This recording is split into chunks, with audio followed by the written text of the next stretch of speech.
بسم اللہ الرحمن الرحیم۔ آج سے پہلے کے اسباق میں امام نووی کی شرح المہذب سے ہم نے فتویٰ کی اہمیت اور فتویٰ کے احکام آداب، اسی طرح مفتی کے احکام و آداب اور مستفتی کے احکام و آداب کے بارے میں جانا۔ اب آج سے امام ابن عابدین شامی علیہ رحمۃ الرضوان کی جو کتاب ہے شرح عقود رس المفتی وہ شروع ہوتی ہے۔ پہلے خطبے کا ترجمہ دیکھ لیں، پھر اس کے بعد یہ بحث ہوگی کہ کیا کسی شخص کو راجح قول چھوڑ کر کے مرجوح قول کے مطابق عمل کرنے کی اجازت ہے، نیز قاضی اور مفتی کے درمیان فرق کیا ہے، اور ایک کہ جو لوگ راجح کسی مسئلے یا قول کو قرار دیتے ہیں تو وہ کس کیٹیگری کے ہوں اور ان کا مرتبہ کیا ہے، یا ہر ایک کو راجح قرار دینے کا اختیار ہے، یا کچھ مخصوص لوگ ہیں وہی لوگ راجح قرار دے سکتے ہیں۔ یہ ساری بحث آئے گی، تو پہلے خطبے کا ترجمہ دیکھ لیں۔ امام ابن عابدین شامی علیہ رحمۃ الرضوان فرماتے ہیں: الحمدللہ الذی من علینا فی البدایہ بالہدایہ، تمام تعریف اللہ تعالیٰ ہی کے لیے ہے جس نے ہم پر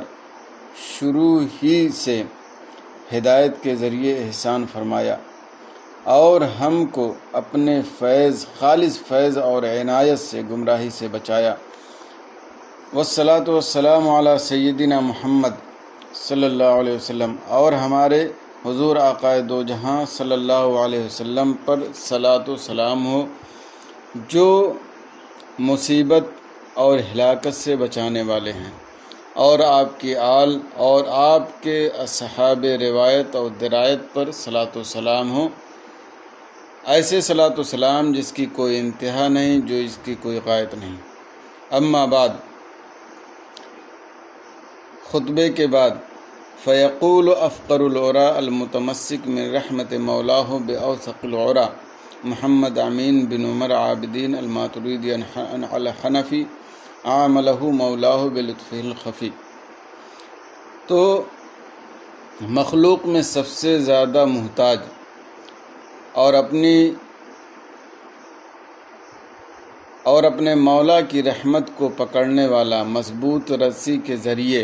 محمد امین بن عمر عابدین الماتریدی الحنفی کہتا ہے، اللہ تبارک و تعالیٰ اپنے لطف خفی کے ذریعے اس کے ساتھ معاملہ کرے۔ ھذا شرح لطیف وضعتہ علی منظومتی التی نظمتها فی رسم المفتی۔ یہ شرح لطیف ہے جس کے ذریعے اپنے منظومہ پر میں نے شرح کی ہے، جسے رسم المفتی کا نام دیا گیا۔ وَأَوْضِحُ بِهِ مَقَاصِدَهَا وَأُقَيِّدُ بِهِ عَوَابِدَهَا وَشَوَارِدَهَا، جس کے ذریعے میں رسم المفتی کے مقاصد کو واضح کروں گا اور اس کے خلا کو پر کروں گا، اور اس کے جو نوادرات اور غرائب ہیں اس کو بھی واضح کروں گا۔ اللہ تبارک و تعالیٰ سے دعا ہے کہ وہ اپنی ذات کے لیے اسے خالص بنائے، جو فوز عظیم کا سبب ہے۔ فَأَقُولُ وَبِهِ أَسْتَعِينُ فِي كُلِّ حِينٍ، تو میں کہتا ہوں اور اللہ ہی کی ذات سے ہر حال میں استعانت کرتا ہوں۔ تو یہ امام ابن عابدین شامی علیہ رحمۃ الرضوان نے رسم المفتی کے شروع کرنے سے پہلے اللہ تبارک و تعالیٰ کی حمد و ثنا اور اپنی تعلق سے عاجزی اور انکساری کا اظہار کیا۔ حالانکہ امام ابن عابدین شامی علیہ رحمۃ الرضوان بہت بڑے عالم، بہت بڑے مفتی، بہت بڑے فقیہ گزرے، ان کی کتابیں خود ان کے بڑے فقیہ اور عالم ہونے پر دال ہے، لیکن اس کے باوجود عاجزی اور انکساری اپنے رب کی بارگاہ میں انتہا کو پہنچی ہوئی ہے۔ اس کا مطلب یہ ہے کہ کوئی بھی شخص کتنا بڑا بھی ہو جائے، کتنا بڑا عالم ہو جائے، اور اس کی صلاحیت کی حد کو تجاوز کر جائے،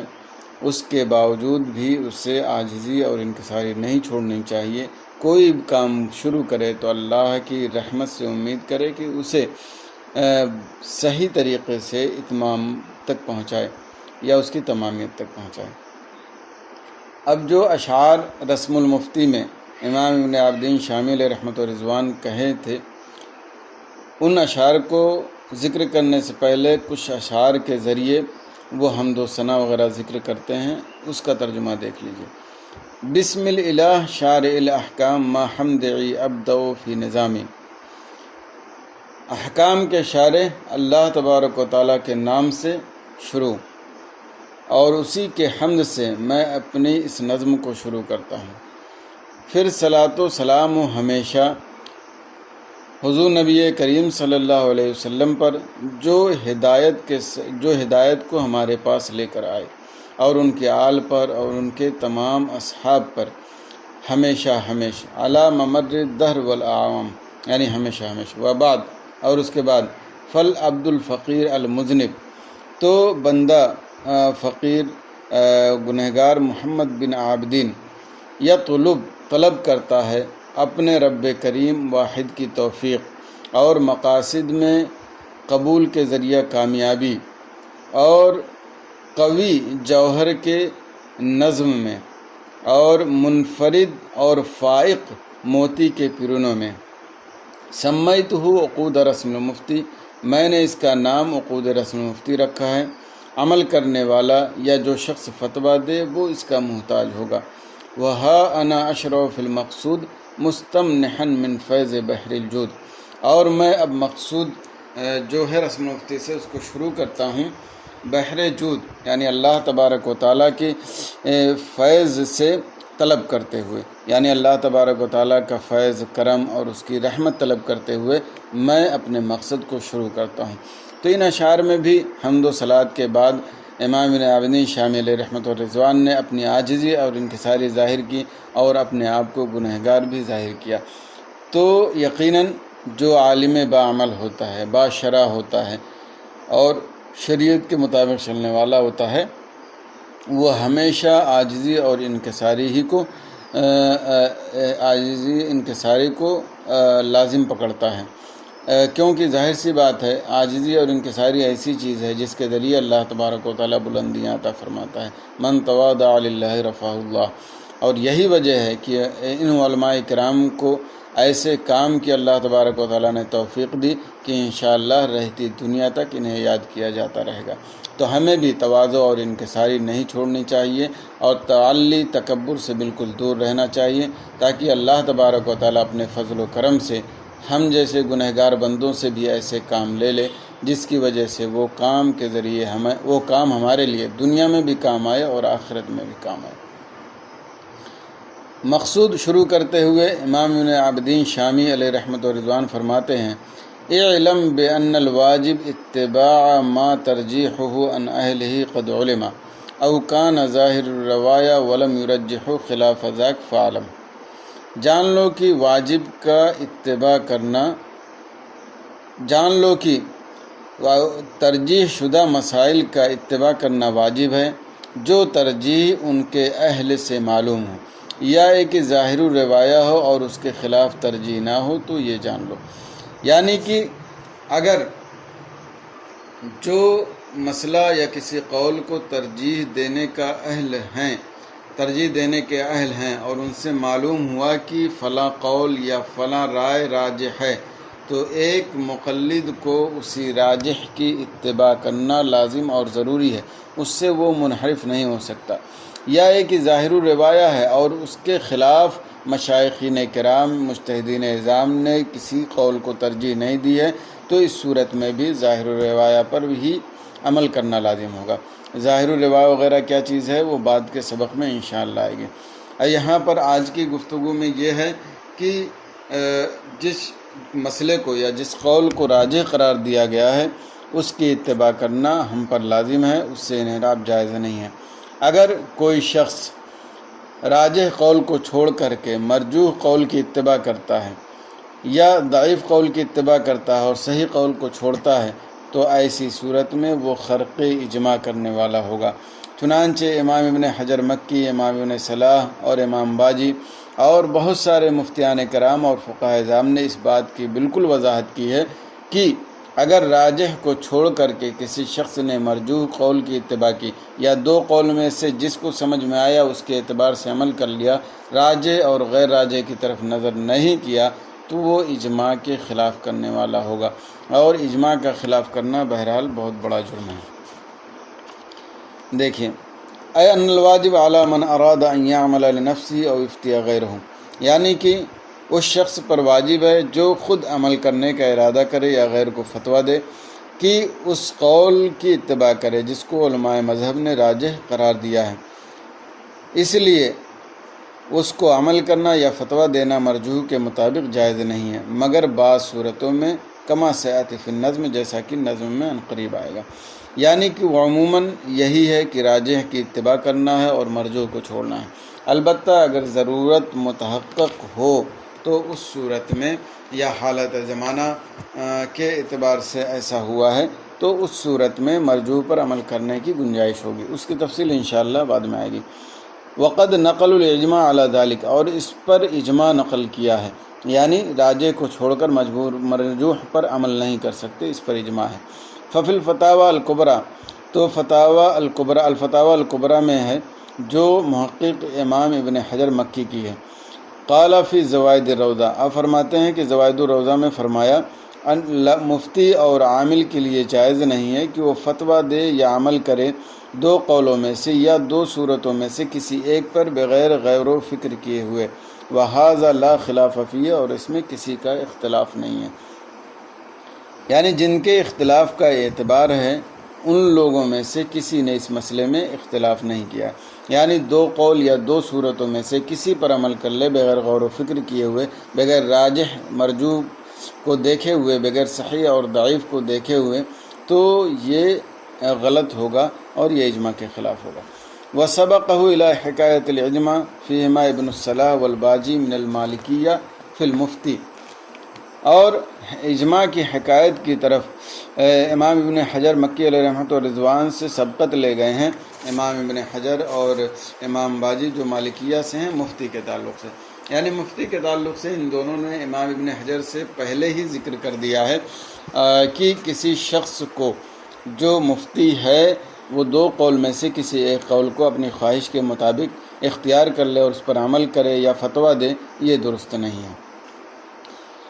وکلام القرافی، اور امام قرافی کا کلام دال ہے اس بات پر کہ مجتہد اور مقلد دونوں کے لیے حلال نہیں ہے کہ حکم اور فتویٰ راجح کے علاوہ کے مطابق دیں، یعنی راجح کے علاوہ کے مطابق کسی کو چاہے وہ مجتہد ہو یا مقلد ہو اس کو اجازت نہیں ہے، لأنه اتباع للہوا وهو حرام اجماعاً، کیونکہ یہ خواہش کی اتباع ہے اور یہ اجماعی طور پر حرام ہے، یعنی اگر اپنی خواہش کے مطابق کوئی بھی قول یا راجح کے علاوہ پر عمل کرے تو یہ خواہش کی اتباع ہے اور یہ حرام ہے، چاہے مجتہد ہو یا مقلد ہو۔ اب یہ کہہ رہے ہیں مجتہد خواہش کی اتباع کب کرے گا، اس کا محل کیا ہے وہ بتا رہے ہیں۔ وَأَنَّ مَحِلَّهُ فِي الْمُجْتَهِدِ ما لم تتعارض الادلہ عنده ولا يعجز عن الترجیح،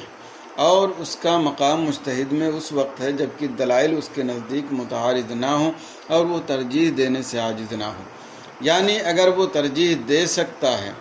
اور دلائل میں تعارض ہونے کے باوجود صحیح کو اختیار کر سکتا ہے دوسرے دلائل کی بنیاد پر کہ راجح کون سا ہے، ایسی صورت میں اگر اس نے مرجوح پر عمل کیا تو یہ خواہش کی اتباع کرنے والا ہوگا۔ ہاں اگر تعارض ہو، ترجیح نہ دے سکے تو دل جس طرح مطمئن ہو اس پر عمل کرے تو یہ الگ بات ہوئی، ایسی صورت میں کیا ہے وہ خواہش کی اتباع کرنے والا نہیں ہوگا۔ وَأَنَّ لِمُقَلِّدِهِ حِينَئِذٍ الْحُكْمُ بِأَحَدِ الْقَوْلَيْنِ اِجْمَاعًا انتہا، اور اس کے مقلد کے لیے اس وقت دونوں قولوں میں سے کسی ایک پر حکم ہوگا اجماعی طور پر۔ وقال الامام المحقق العلامہ قاسم بن قطلبغہ، یہاں پر امام محقق علامہ قاسم بن قطلبغہ جو بہت بڑے عالم مفتی محدث گزرے ہیں، وہ اپنے زمانے کے حالات کا ذکر کرتے ہوئے فرماتے ہیں کہ بہت سارے لوگ ایسے بھی ہیں جو دو ہمارے ائمہ کے جو اقوال ہوتے ہیں ان میں سے کسی قول پر اپنی خواہش کے مطابق فتویٰ دیتے ہیں، اور اس پر جرأت یہ ہوتی ہے، کہتے ہیں کیا یہاں کوئی ایسی ممانعت ہے کہ ہم دونوں قولوں میں سے کسی قول کو نہ لیں؟ تو اس کا ذکر کرتے ہوئے فرماتے ہیں کہ بالکل ممانعت ہے، اور یہ خواہش کی اتباع ہے اور یہ حرام ہے، جب تک راجح اور غیر راجح کے درمیان فرق نہ کر لیا جائے اور راجح پر عمل نہ کیا جائے، اس وقت تک اگر اس کے خلاف جائیں اور مرجوح پر عمل کریں تو یقیناً یہ حرام ہے اور اتباع خواہش کی اتباع ہے۔ امام محقق علامہ قاسم بن قطب البغا اپنی کتاب کے شروع تصحیح القدوری میں فرماتے ہیں، انی رأیت من عمل فی مذہب ائمتنا رضی اللہ تعالیٰ عنہم بالتشہید، میں نے اس شخص کو، ان لوگوں کو دیکھا ہے جو ہمارے ائمہ کے مذہب میں خواہش سے چلتے ہیں، یہاں تک کہ میں نے بعض قاضیوں سے سنا ہے، حل ثم حجر، کیا وہاں کوئی ممانعت ہے؟ یعنی دو قول میں سے جس قول پر بھی چاہیں عمل کر لیں، اس میں کوئی ممانعت نہیں ہے۔ یہ قاسم ابن قطب البغا جو بہت بڑے محقق ہیں، اپنے زمانے کے بعض قاضیوں کے حالات ذکر کر رہے ہیں۔ فقلت نعم، تو امام قاسم بن قطب البغا فرماتے ہیں میں کہتا ہوں ہاں، یہ خواہش کی اتباع اور یہ حرام ہے۔ والمرجوح فی مقابلۃ الراجح بمنزلۃ العدم، اور مرجوح راجح کے مقابلے میں عدم کی منزل میں ہے، یعنی مرجوح پر عمل کرنا اس اعتبار سے بھی جائز نہیں ہے کہ وہ اتباع خواہش ہے اور یہ حرام ہے، اور اس اعتبار سے بھی کہ مرجوح راجح کے مقابلے میں کل عدم ہے، عدم کی منزل میں ہے، اور ظاہر سی بات ہے جب عدم کی منزل میں ہے تو اس پر عمل کرنے کی اجازت نہیں ہو سکتی۔ والترجیح بغیر مرجح فی المتقابلات ممنوع، اور مرجح کے بغیر متقابلات میں کسی قول کو راجح قرار دینا یہ ممنوع ہے۔ یعنی اگر آپ راجح اور مرجوح ہے، اور اس صورت میں یہ ایک طرح سے دونوں کا تقابل ہے، اگر آپ مرجوح پر عمل کرنا چاہتے ہیں تو جب تک اس کے رجحان کا کوئی سبب آپ کے پاس نہیں ہوگا، سبب قوی، اس وقت تک بغیر مرجح کے آپ مرجوح پر اگر عمل کریں گے تو یہ درست نہیں ہوگا، یہ ممنوع ہے، یہ گناہ ہے۔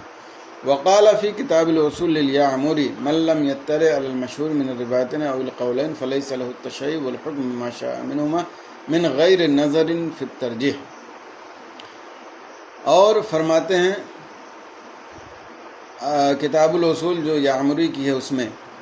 جو شخص دو روایتوں یا دو قولوں میں سے مشہور قول پر مطلع نہ ہو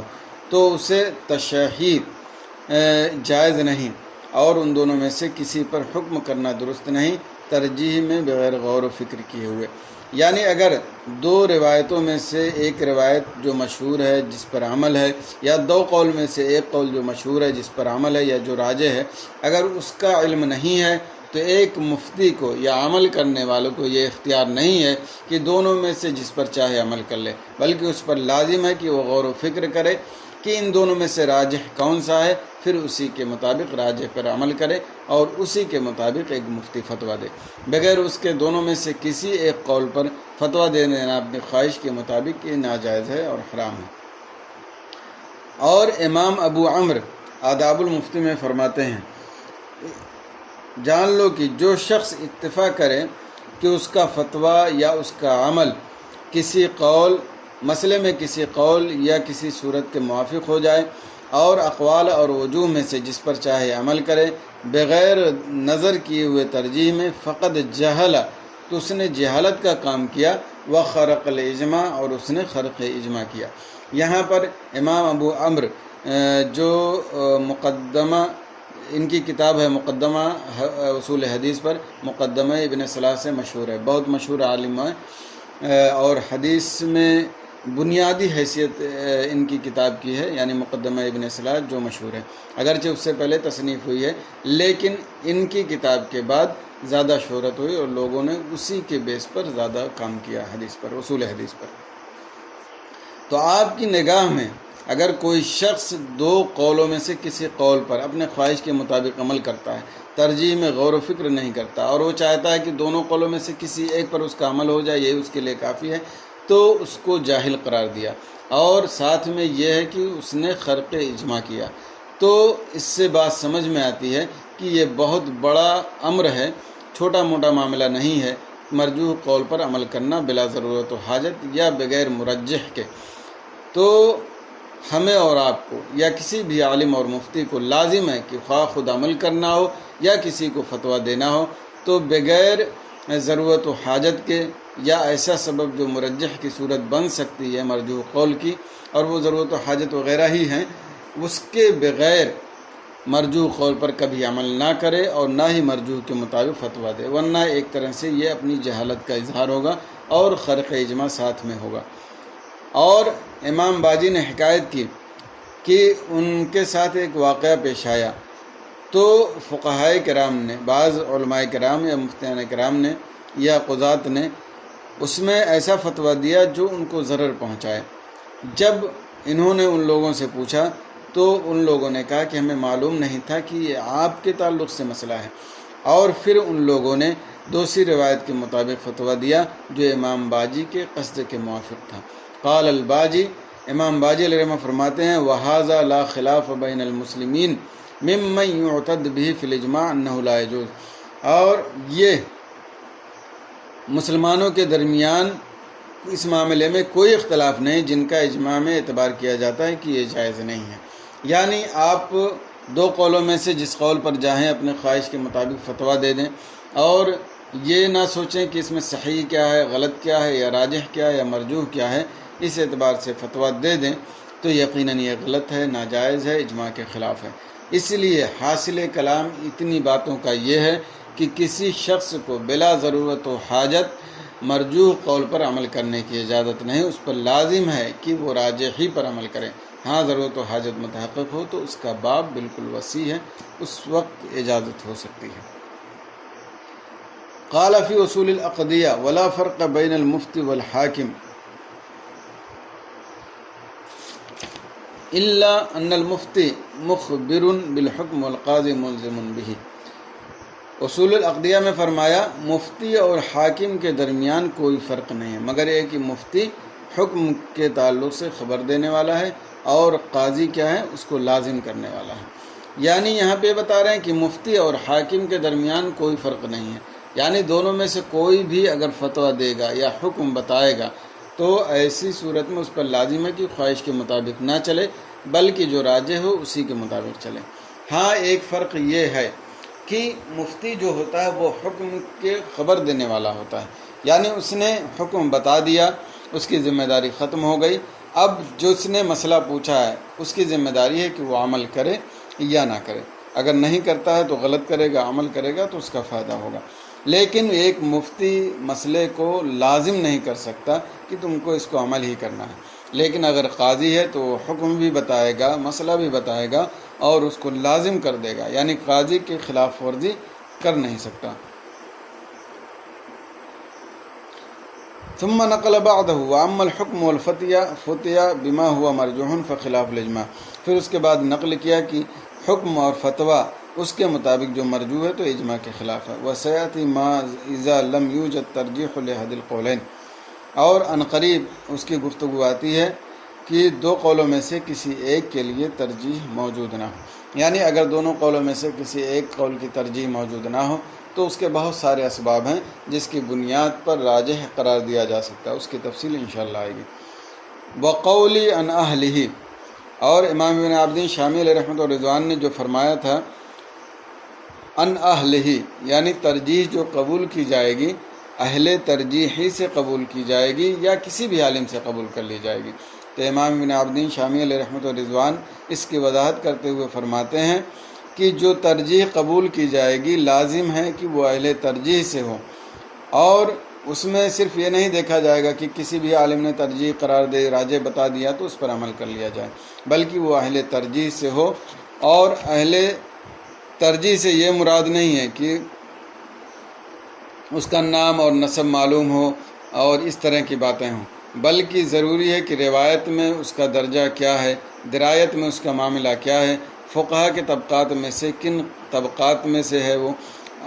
اس طرح کی باتیں اس کے اندر پائی جائیں تو وہ اہل ترجیح سے قرار دیا جائے گا۔ محض کہ وہ عالم ہے، پڑھاتا ہے، درس دیتا ہے یا فتویٰ لکھتا ہے، صرف اتنی بات پر اس کو اہل ترجیح سے